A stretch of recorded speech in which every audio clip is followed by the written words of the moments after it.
Hello students, आज हम पढ़ेंगे एल्केनों के हैलोजनीकरण के वेग को प्रभावित करने वाले कारक। फैक्टर्स अफेक्टिंग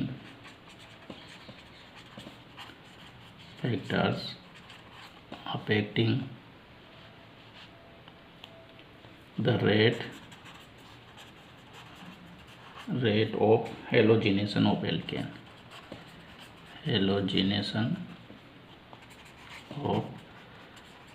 एल्केन के हैलोजनीकरण को प्रभावित करने वाले कारक। पहला कारक है अभिविन्यास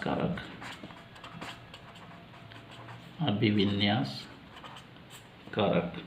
अभिक्रिया के समय क्रियाकारी अणुओं के मध्य जब टक्कर हो तो उनका ओरिएंटेशन इस प्रकार से होना चाहिए कि उपयुक्त परमाणु के मध्य आसानी से बंध बन सके। ओके, यदि क्रियाकारी अणुओं की सांद्रता अधिक हो अथवा गैसीय क्रियाकारकों का दाब उच्च हो तो उनके मध्य की प्रभावी टक्करों का वेग बढ़ जाएगा, फलस्वरूप उस अभिक्रिया का वेग भी बढ़ जाएगा। अतः हम कह सकते हैं कि क्रियाकारकों की उच्च सांद्रता अथवा उच्च दाब पर किसी अभिक्रिया का वेग भी उच्च होता है। दूसरा कारक है ऊर्जा कारक, जिसको हम एनर्जी फैक्टर भी कहते हैं। अभिक्रिया के समय हम जानते हैं कि टकराने वाले क्रियाकारक की जो अणुओं की गतिज ऊर्जा पर्याप्त होनी चाहिए, जिससे उनकी टक्कर इतनी प्रभावी हो कि कम से कम सक्रियण ऊर्जा के बराबर ऊर्जा मुक्त हो सके।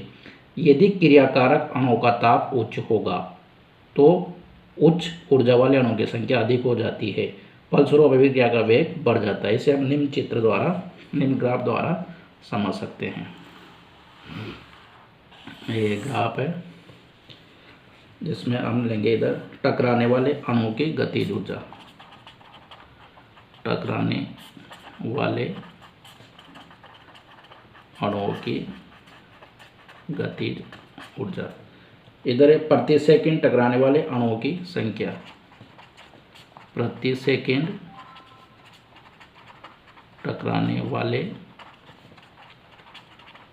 अणुओं की संख्या, इधर गतिज ऊर्जा। ठीक है, अभिक्रिया के वेग पर ताप का प्रभाव का इस ग्राफ के द्वारा हम अध्ययन करेंगे। इसमें हम देखते हैं कि दो प्रकार के ग्राफ हम बनाते हैं, T1 ताप पर और T2 ताप पर।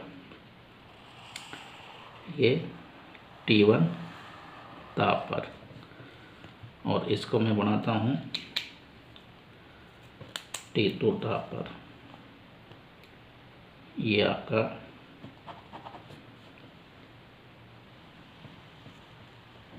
T2 ताप पर,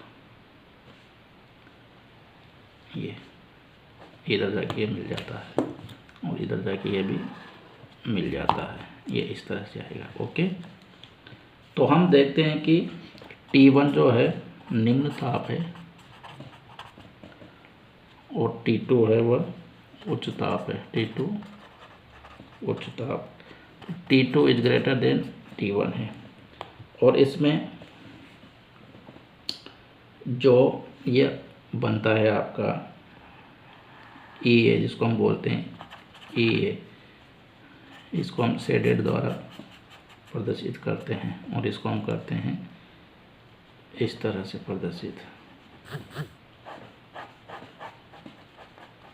ओके, इस ग्राफ से हम देख रहे हैं कि उच्च ताप पर किसी अभिक्रिया का वेग भी उच्च हो जाता है। जो उच्च ताप है उस पर अभिक्रिया का वेग उच्च हो जाता है। क्यों होता है? क्योंकि इसमें उच्च ताप पर क्या है, जो ई एक्टिवेशन एनर्जी है उसका, देखो ई एक्टिवेशन एनर्जी इसके लिए ज़्यादा होती है और उच्च ताप पर ई एक्टिवेशन एनर्जी का मान कम हो जाता है, यानी कि टकराने वाले अणुओं की गतिज ऊर्जा जो है वह बढ़ जाती है और प्रति सेकंड टकराने वाले अणुओं की संख्या भी अधिक हो जाती है। ठीक है, तो इस कारण से अभिक्रिया का जो वेग है वह उच्च हो जाता है। अब हम ट्रांजिशन स्टेट एंड इंटरमीडिएट्स की बात कर लेते हैं। ट्रांजिशन स्टेट एंड इंटरमीडिएट, जिसे हम बोलते हैं संक्रमण अवस्था, संक्रमण अवस्था व मध्यवर्ती।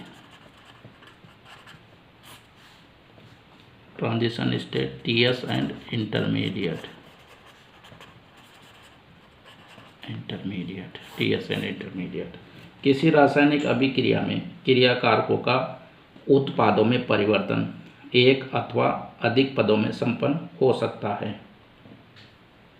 एक ही पद में उत्पन्न होने वाली किसी रासायनिक अभिक्रिया में कोई मध्यवर्ती यौगिक नहीं बनता, लेकिन क्रियाकारी अणुओं की इतनी ऊर्जा होती है कि वे ऊर्जा के शीर्षस्थ स्तर तक पहुंच जाते हैं। अणुओं की उच्चतम ऊर्जा वाली अवस्था को हम ट्रांजिशन स्टेट या संक्रमण अवस्था कहते हैं। यह अवस्था क्रियाकारक तथा उत्पाद के बीच की ऐसी अवस्था होती है जिसमें क्रियाकारक का बंध पूर्णतः टूटा हुआ नहीं होता और नया बंध पूर्णतः बना हुआ नहीं होता। एक सामान्य अभिक्रिया का क्रम इस प्रकार से हो सकता है, जैसे कोई भी सामान्य अभिक्रिया जिसमें क्रियाकारक, हम जानते हैं कि क्रियाकारक क्रिया करके उत्पाद बनाते हैं और क्रियाकारक में उत्पाद में परिवर्तन होने से पहले एक संक्रमण अवस्था आती है, उसी के बारे में हम अध्ययन कर रहे हैं। और ये उत्पाद, यहाँ ए क्रियाकारक बी और सी से क्रिया करके ए बी प्लस सी बनाएगा। इससे पहले एक संक्रमण अवस्था आएगी जिसमें पूर्ण रूप से बंध टूटे हुए नहीं होते और बंध पूर्ण रूप से बंधे हुए नहीं होते। सही दिशा में अभिविन्यासी तथा पर्याप्त सक्रिय ऊर्जा वाले क्रियाकारी अणु क्रिया करके संक्रमण अवस्था में चले जाते हैं, जिसमें ए बी बंध पूर्णतः बना हुआ नहीं है। जो ए और बी के मध्य बंध बनेगा ये उत्पाद में, ठीक है। संक्रमण अवस्था में यह बंध पूर्ण रूप से बंधा हुआ नहीं है और बी और सी के मध्य जो बंध टूटेगा वह पूर्ण रूप से टूटा हुआ नहीं है। जब तक संक्रमण अवस्था नहीं आती उत्पाद नहीं बन सकता। यह अवस्था नहीं आएगी तब तक प्रोडक्ट नहीं बनेगा, क्योंकि संक्रमण अवस्था में बंध टूटने व नए बंध बनने की प्रक्रिया एक साथ चल रही होती है। हम देख रहे हैं कि एक साथ बंध टूटते और एक साथ बंध बनते हैं, अतः वो उच्चतर ऊर्जा का स्तर होता है और इसी अवस्था में आने के लिए अणु को सक्रिय ऊर्जा की आवश्यकता पड़ती है। किसी अभिक्रिया के लिए डेल एच का मान तो क्रियाकारक और उत्पाद की ऊर्जा का अंतर होता है। डेल एच हम जानते हैं एंथैल्पी कि, तो उसके लिए सक्रिय ऊर्जा का मान क्रियाकारक व संक्रमण अवस्था की ऊर्जा के अंतर के बराबर होता है। देखो ये ग्राफ है, ये पोटेंशियल एनर्जी, स्थितिज ऊर्जा और अभिक्रिया की प्रगति, इसके मध्य हम ग्राफ खींचते हैं तो इस तरह से हमारे ग्राफ प्राप्त होता है, ठीक है। इस ग्राफ के द्वारा हम समझते हैं कि ए प्लस बी सी है कोई क्रियाकारक है और ये संक्रमण अवस्था आपकी यहाँ पे बनेगी जो कि उच्चतम ऊर्जा की अवस्था होगी और ये प्रोडक्ट बन जाएगा ए बी प्लस सी, ठीक है। तो इसमें क्रियाकारक और उत्पाद की जो ऊर्जा का अंतर है, क्रियाकारक और उत्पाद की जो ऊर्जा का अंतर है वो तो हो गया आपका डेल एच, ओके।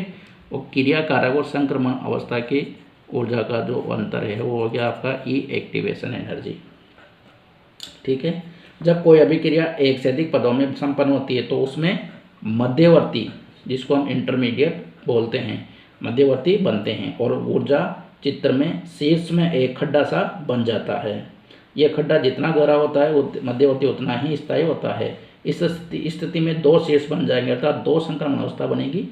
एक संक्रमण अवस्था होती है क्रियाकारक से मध्यवर्ती बनने की और दूसरी संक्रमण अवस्था होती है मध्यवर्ती से उत्पाद बनने की।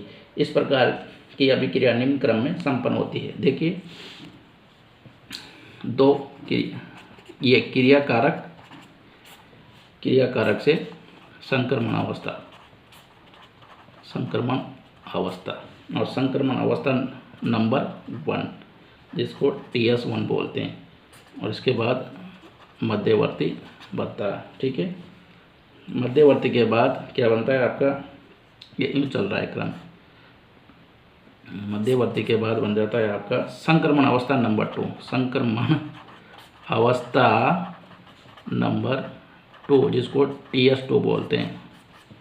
ओके, और संक्रमण अवस्था 2 से बनता है आपका उत्पाद। तो इसको हम ग्राफ के सहायता से निम्न प्रकार समझ सकते हैं। देखो ये ग्राफ हमने ड्रॉ किया।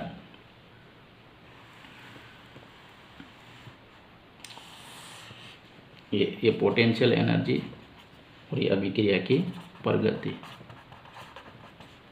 अभिक्रिया की प्रगति। ठीक है, इसमें ये क्रियाकारक अणु, यहाँ पे हम लेंगे क्रियाकारक, ये हो गया आपका क्रियाकारक। क्रियाकारक से हम जानते हैं कि क्रियाकारक से पहले ट्रांजिशन स्टेट बनेगी। ठीक है, इसको बोलेंगे हम TS1। क्रियाकारक से संक्रमण अवस्था, पहली संक्रमण अवस्था, और इसकी ऊर्जा को हम बोलेंगे E एक्टिवेशन एनर्जी 1। ओके, ये अब क्रियाकारक से दूसरे ट्रांजिशन स्टेट के मध्य एक गहरा गड्ढा होता है और उसके बाद ट्रांजिशन स्टेट बनती है और इसके बाद बनता है आपका प्रोडक्ट। ये प्रोडक्ट ये हो जाएगी आपकी TS2। ठीक है, और ये हो जाएगा आपका इंटरमीडिएट, इसको IM बोलते हैं। ठीक है, इंटरमीडिएट, और इसकी जो ऊर्जा है उसको हम बोलेंगे E एक्टिवेशन 2, E एक्टिवेशन 2। और ये क्रियाकारक और उत्पाद की जो ऊर्जा का अंतर है we know that it is del H। Okay, उत्पाद, तो ये 2 TS के मध्य एक गहरा गड्ढा होता है जिसको हम इंटरमीडिएट बोलते हैं, और इंटरमीडिएट की गहराई जितनी अधिक होगी इस गड्ढे की, वह उतना ही IM उतना स्टेबल होगा। ठीक है, अब ये हो गया आपकी TS और इंटरमीडिएट के बारे में बात। अब TS और इंटरमीडिएट के मध्य अंतर क्या है? संक्रमण अवस्था, संक्रमण अवस्था एंड मध्यवर्ती में अंतर, मध्यवर्ती में अंतर, दोनों में क्या अंतर होता है? फर्स्ट अंतर हम देखते हैं कि संक्रमण अवस्था की जो ऊर्जा है वो उच्चतम होती है। संक्रमण अवस्था उच्चतम ऊर्जा वाली, शीर्षस्थ ऊर्जा वाली होती है। देखो ये TS, इसकी ऊर्जा अधिकतम होती है, IM की ऊर्जा इससे कम होती है। इसकी ऊर्जा, संक्रमण अवस्था की ऊर्जा अधिकतम होती है, अधिकतम ऊर्जा, और इसकी जो मध्यवर्ती है उसकी ऊर्जा 2 शीर्षस्थ जो उच्चतम है उनके मध्य में स्थित होती है। इसका मान दोनों शीर्षों की ऊर्जा से कम होता है। दूसरा अंतर क्या है? ये एक पद वाली अभिक्रिया में उच्चतम ऊर्जा, हमने देखा था पहले कि एक पद वाली अभिक्रिया में उच्चतम ऊर्जा वाली वो अवस्था है जिसमें कुछ बंध टूटने की प्रक्रिया में होते हैं जबकि कुछ अन्य बंध बनने की प्रक्रिया में होती है। जबकि IM क्या होता है? इंटरमीडिएट। ये 2 पदों वाली अभिक्रिया में बनने वाली ऐसी स्पीशीज है जिसमें समस्त बंध पूर्ण अवस्था में होते हैं, जिसकी ऊर्जा उत्पाद से तो उच्च होती है लेकिन 2 संक्रमण अवस्था से कम होती है। ओके, ये अंतर है। देखो इसमें TS1 है जो क्रियाकारक से इसकी ऊर्जा अधिकतम होती है, और IM है उसकी ऊर्जा दोनों ट्रांजिशन स्टेट से कम होती है। इनमें दोनों में ट्रांजिशन स्टेट में बंध पूर्णतः न तो टूटे हुए होते हैं और न ही बंध बने हुए होते हैं, प्रोसीड होते हैं, अंडर प्रोसीड होते हैं। ओके, और इंटरमीडिएट है वह पूर्णतः बंध वाली अवस्था होती है और इनकी दोनों के मध्य की ऊर्जा दोनों से कम होती है और प्रोडक्ट की ऊर्जा से अधिक होती है।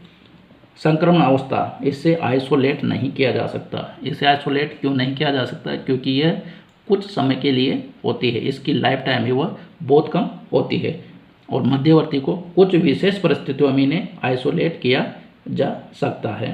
तो इसको आइसोलेट नहीं किया जा सकता, और इसको आइसोलेट किया जा सकता है कुछ विशेष परिस्थितियों